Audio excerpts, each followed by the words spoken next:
Cherubs, this is the Crystal Palace. Chances are you've never heard of it, but trust me, it's cool. I made a video about it back in 2013 when my production value wasn't the best, and I wanted to redo it because I think the story of this building is just so incredible. It was originally constructed in 1851 for the great exhibit of the works of industry of all nations to be held in Hyde Park, London.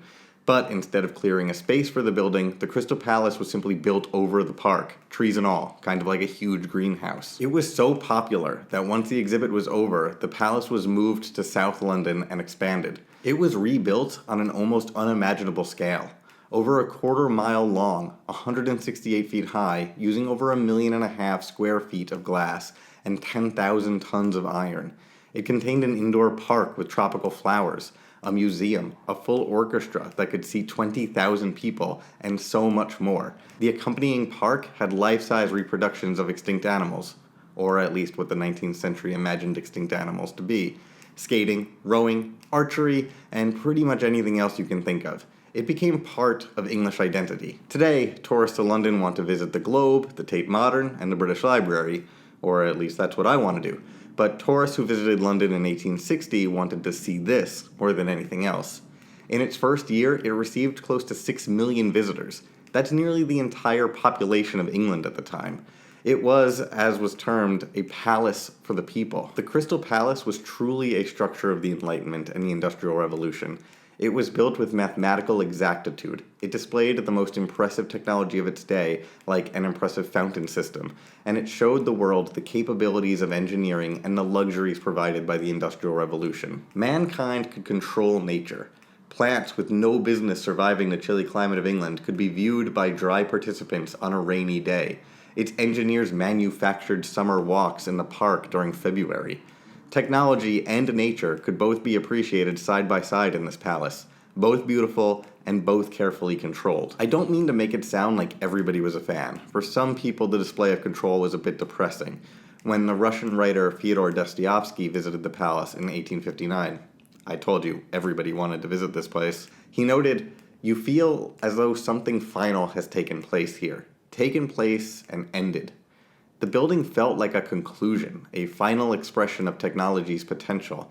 It felt like human technology and progress had reached its climax. It was a poetic demonstration of the Industrial Revolution. So, what could be kept inside such a magical place? Well, there was a thoughtful exhibit illustrating the history of civilization. Since this building seemed to be the conclusion of civilization, it's only fitting that it told the story of how we got there. The Fine Arts Courts presented visitors with recreations of Egyptian temples, Greek sculpture, the Alhambra, and so on. The story of how humanity got from the agricultural revolution to the Crystal Palace.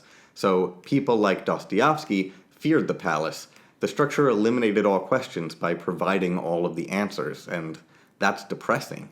If the struggle is over, if we achieved our goal, modernization becomes routine and the drive to create becomes unnecessary.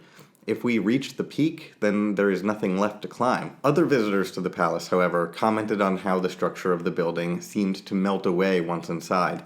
They described how the thin cast iron bars became barely perceptible as one looked up, and the boundaries slipped off into infinity.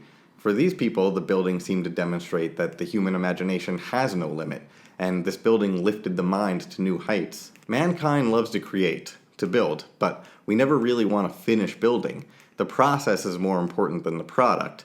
The Crystal Palace seemed to illustrate both sides. It celebrated an intellectual journey with its historical exhibits and lifted imaginations to infinite heights as a monument to human potential, but it also successfully illustrated mankind's new power to control pretty much everything. It eliminated the need for creative solutions because it contained all the answers, turning the process of modernization into a soul-sucking routine rather than a creative adventure. But the thing about structures that try to demonstrate humanity's ability to control technology and nature is that, well, they can't. The Crystal Palace burned down. The Crystal Palace was far from the only blow humanity's ego took in the early 1900s. The control we thought we had over nature, mathematics, and even our sense of self was under attack.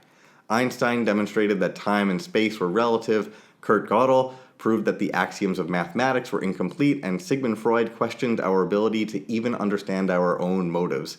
And on top of all of this, in 1936, the Crystal Palace burned down. Mankind put on a lot of shows in the Crystal Palace, but nature had the final performance, and no fire brigade or fancy new technology could control it. The whole thing melted under the heat of the fire, and now it's just simply a big empty field that no one visits. No one, except for nerdy YouTubers. This whole story is a brilliant metaphor for that time period. The waning of the British Empire, the questions of modernity, the recognition of our own limitations. While researching for this video in the British Library, otherwise known as my happy place, I found an eyewitness account of a father telling his family that the palace was on fire. It was a momentous event, and thinking about the impact that this building had had on his life and the entertainment it had provided his family, he asked, in despair, "Where will we go?" And that's a really good question. Since this building had once represented a conclusion for human achievement, its destruction, though upsetting, reminds us that there is so much left to create and that we will never actually control nature, that the best we can do is simply marvel at it. So now this location and these ruins seem to ask their own question. Where will the next adventure for our creative intellects be? Indeed, where will we go? I hope you guys like this one. If you feel I've earned it, please consider subscribing. Thanks for watching.